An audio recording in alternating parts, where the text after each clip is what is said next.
Hello, and thank you for joining me today. Today we're talking about ND filters, fixed, variable, what's the difference, and what do I use? Thanks for joining. Hope you're having a great day. ND filters are commonly described as sunglasses for your camera, or sunglasses for your lens. And what they do is essentially they limit the amount of light that is let into your sensor.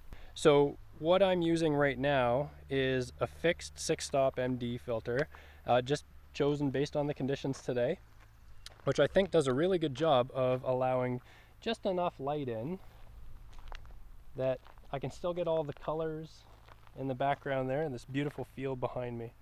But it also allows me to keep that shallow depth of field where I'm in focus and everything else behind me is blurred. Now, if you're just starting to think about ND filters, you're probably heading down the path of a variable ND. And that's actually the way I started as well. Now, what I quickly found is that variable ND filters, because of the way that they work, they're basically two polarized filters that are stacked on top of one another and that you turn, one way or the other, and that's how you control the amount of light coming in to your sensor. But it comes with some drawbacks. You're going to get these X patterns or weird shadows and outlines, and otherwise it's really just going to ruin your shot. Now, where variable ND filters are said to come into play is in a run and gun shooting situation. The theory there is that you don't have a whole lot of time to switch in between lenses, and I think that falls back on the normal or typical screw-on filter. And yes, that can take a lot of time because you got to find the one in your bag that you want to use. You got to unscrew the one, set it down, pick up the other one, screw it on, and then by then you may have missed your shot or missed the light, or might just have missed it. So the filters that I'm using here do away with having to worry about that screw on, screw off, screwing around.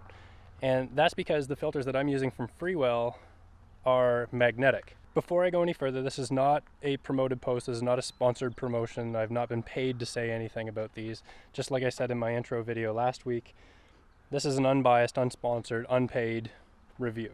And really it's just not even necessarily a review, but just passing on my experience with the products that I use, because I like them, and that's why I use them.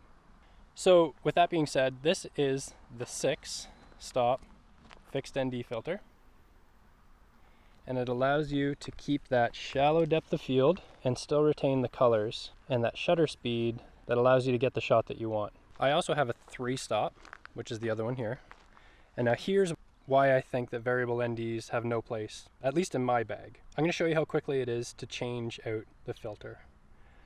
So I'm shooting with the 6 now. It's a magnet, so I'm just taking it off, taking the 3, and it's as simple as that. Now this filter is not nearly strong enough given the situation that we're in, but in the right situation this would be more than enough. And if I needed to change from a 6 to a 3 or vice versa, that's how quick it could be. I'll go back. 3 off. 6 on, easy peasy. The other really cool thing about this setup is that it comes with its own lens cap, which you can use your own lens cap, but it's also magnetic. So it's quick and easy. Doesn't fall off, you can't tell but I'm shaking the camera. And there it is, hello. So that is why I don't think that there's any place for a variable ND filter in my bag, is I can switch between a 3 and a 6. I can stack the two just as quickly and make it a 9. So I really have the whole range. So I hope you found some value. I hope you learned something today. If nothing else, it was an opportunity for me to just pull over on the side of the road and share my experience about a great product that I enjoy using. Again, not a sponsored or promoted post. Maybe someday. But Freewell, fixed ND filters, magnetic, I like them.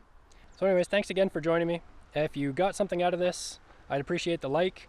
If you're subscribed already, thank you from the bottom of my heart. If you haven't subscribed yet, please consider doing so, and don't forget to hit that bell to get notified when I drop new videos.